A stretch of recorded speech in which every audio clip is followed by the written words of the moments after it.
হরে কৃষ্ণ, রাধে রাধে। আজকে দেখে নেব ক্যান্ডেল ভ্যাক্স রিডিংয়ের মাধ্যমে আপনাদের থার্ড পার্টি আপনাদের উপর যে এত টর্চার করেছে, এত মেন্টাল টর্চার করেছে বা আপনাদের শত্রু, দেখে নেব আপনারা কি কর্মফল পেতে চলেছেন, আপনাদের কর্মের ফল আপনারা কবে পাবেন বা জাস্টিস জাজমেন্ট কবে পাবেন। ঠিক আছে, পজিটিভ থাকুন, পজিটিভ চিন্তা করুন, নিজের প্রতি ফোকাস হন এবং রিডিংটা দেখুন। ঠিক আছে, শনিদেব এখানে কি বলছে আমার ভিউয়ার্স সাবস্ক্রাইবারদের জন্য, কি কর্মা তারা পেতে চলেছে।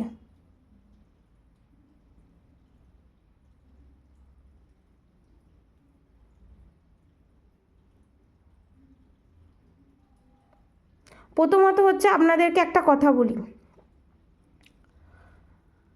আপনাদের পাস্ট লাইফে যা কর্মা ছিল এবং আপনাদের এ জন্মের যে কর্মা ছিল, থার্ড পার্টির সাথে হোক, যে কোনো শত্রুর সাথে হোক, সমস্ত কর্মা ক্লিয়ার হয়ে গেছে, সাদা কাগজের মতো হয়ে গেছে। ঠিক আছে, দেখেছেন গুড উইল ফরচুন এসছে, গোল চাকা মতো, দেখেছেন। এবং আপনাকে একটা সাদা কাগজ দেয়া হয়ে গেছে, শনিদেব আপনাকে একটা সাদা কাগজ দিয়ে দিয়েছে। এবারে আপনাকে ভগবান ছেড়ে দিয়েছে, এবার আপনি ওটাতে ভালো কথা লিখবেন না গালিগালাজ লিখবেন সেটা আপনার হাতে ছেড়ে দিয়েছে। মানে সেখানে আপনি ভালো ভালো মুহূর্ত ওখানে সেট করবেন, ভালো কর্ম করবেন না খারাপ কর্ম করবেন, সেটা ওখানে আপনি ডিসাইড করবেন। মানে আপনার হাতে সমস্ত কিছু। আপনাদের থার্ড পার্টি অনেক পাপ করেছে, আপনাদের কথা অনুযায়ী, আপনাদের এনার্জি অনুযায়ী সেটাই আসছে।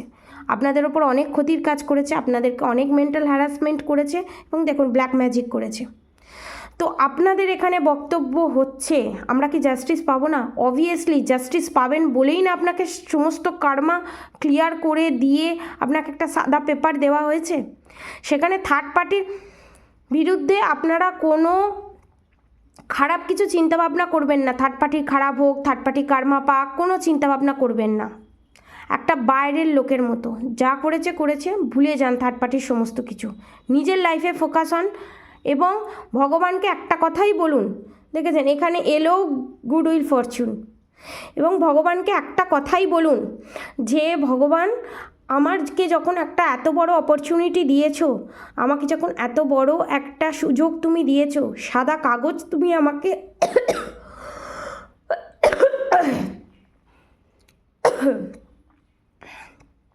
সাদা কাগজ তুমি আমাকে দিয়েছো, আপনাদের থ্রোট চক্রা ব্লকড আছে এবং আস্তে আস্তে সেটা খুলছে। ঠিক আছে, যখন আমাকে এত বড় সুযোগ দিয়েছো, তো আমি আমার জীবনটা তোমার চরণে আমি সঁপে দিলাম। আমরা তো মানুষ, আমরা কোনটা ঠিক কোনটা ভুল আমরা জানি না, আমাদের অজান্তেও অনেক ভুল হয়ে যায়।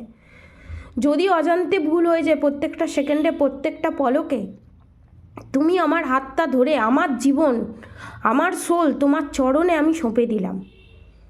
ঠিক ভুল যাই হোক না কেন তুমি দেখে নিও, আমার হাতটা শক্ত করে ধরে থেকো, যাতে আমি সঠিক পথে, ধর্মের পথে চলে সোল পারপাস, লাইফ পারপাস পুরো করে তোমার চরণে যেন আমি ঠাঁই পাই। এখানে অনেকে রাধাকৃষ্ণের ভক্ত, অনেকে লক্ষ্মীনারায়ণের ভক্ত, অনেকের বাড়িতে লক্ষ্মীনারায়ণের শিলা আছে, শালগ্রাম শিলা আছে, অনেকের বাড়িতে জগন্নাথও আছে। ঠিক আছে, এবং অনেকের বাড়িতে লক্ষ্মী পুজোও হয়, প্রত্যেক মাসে মাসে লক্ষ্মী পুজো হয়, অনেকের বাড়িতে সত্যনারায়ণের সিন্নিও দেওয়া হয়। আপনাদেরকে একটা কথা বলি, এখান থেকে আপনাদের খুব ভালো সময় আসতে চলেছে। একটা আপনাদেরকে ইনফরমেশান দিয়ে রাখি, এটা অনেকের মনেই কোয়েশ্চেন আসে, আমি এই এনার্জি চেক আউট করতে গিয়ে আমি দেখতে পাচ্ছি অনেকে ভাবে যে মানুষ যখন এত পুণ্যই করে, মানুষকে দান ধান করে যদি এত পুণ্যই হয়, তাহলে এত গরিব মানুষ কেন? তখন প্রশ্ন আসবে যাতে আমাদের ভালো হয় তার জন্য এত গরিব মানুষ না।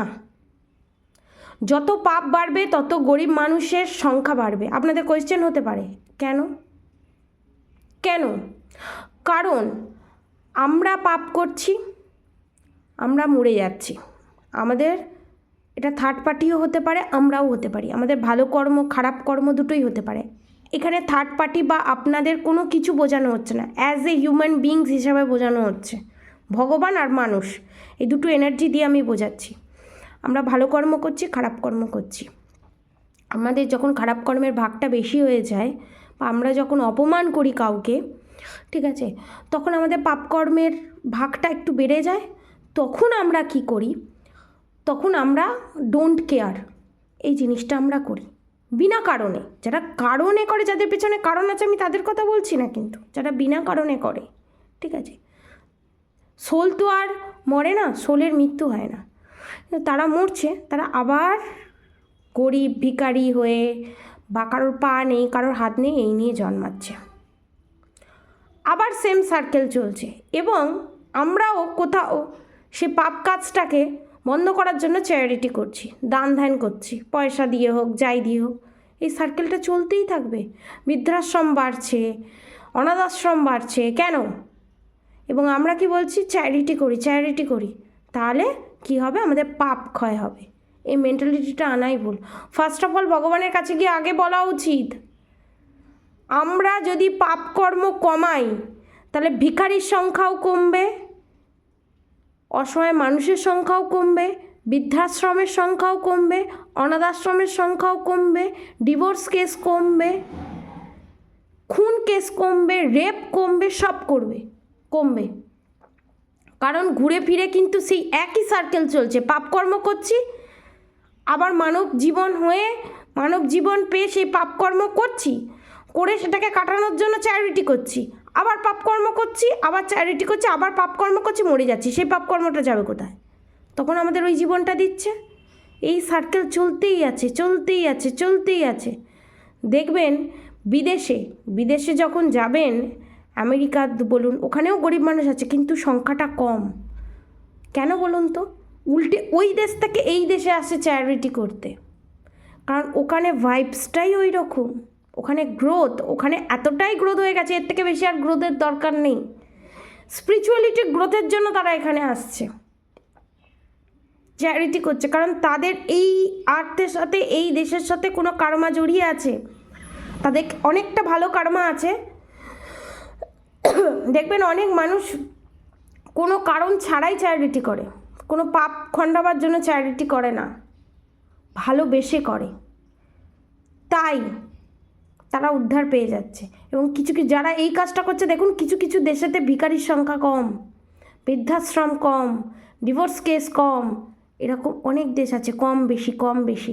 আমাদের কর্ম যত পরিষ্কার হবে, যত আমরা এই সার্কেলটা বন্ধ করতে পারবো। আজ ভিখারির সংখ্যা বাড়ছে আমাদের জন্য, আজ পরিবেশ দূষণ বাড়ছে আমাদের জন্য, আজ বৃদ্ধাশ্রম বাড়ছে আমাদের জন্য, আজ অনাথ আশ্রম বাড়ছে আমাদের জন্য, আমাদের কর্মের জন্য।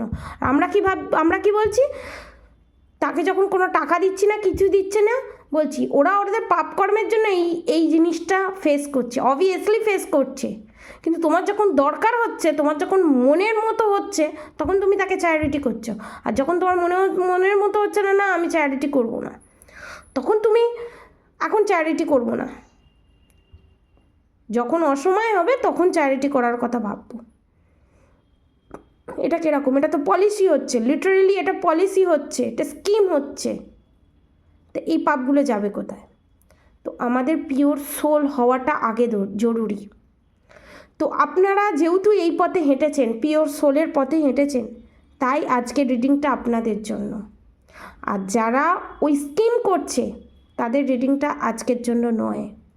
তো ভগবান যখন আপনাদেরকে এত সুযোগ দিয়েছে, এই মাদার আর্থের উপকার করুন, নিজের উপকার করুন, আর আমাদের যে আসল পিতা মাতা, ঠিক আছে, তাদের কাছে যাতে আমরা ফিরে চলে যেতে পারি। অনেক বছর হলো, অনেক জন্ম হলো, এবার তো নিজের ঘরে ফেরার সময় এলেও এবার তো আমাদের কর্মগুলো শেষ করতে হবে তাড়াতাড়ি। আর কতদিন টেকেন ফর গ্র্যান্ডেড হয়ে আর কতদিন থাকবো আমরা? এবার তো আমাদেরকে বেরোতে হবে, এবার তো আমাদেরকে আমাদের আসল বাড়িতে যেতে হবে। তো এই এনার্জিতে আসুন, সময় হয়ে এসছে। হাতের সময় আমাদের খুব কম। 30 বছর বাঁচুন, 40 বছর বাঁচুন, 50 বছর বাঁচুন, 60 বছর বাঁচুন, যত বছরই বাঁচুন না কেন, দেখতে দেখতে সময় চলে যায়। হাতে সময় খুব কম, কাজ অনেক বেশি। অতএব প্রত্যেকটা মুহূর্ত, প্রত্যেকটা সেকেন্ড পিওর সোল হিসাবে সত্যের পথে, ধর্মের পথে হাঁটুন। এবার বাড়ি যাওয়ার সময় এসছে। আজকের মতো এতটুকুনি। আপনারা সবাই সুস্থ থাকবেন, ভালো থাকবেন। রাধে রাধে।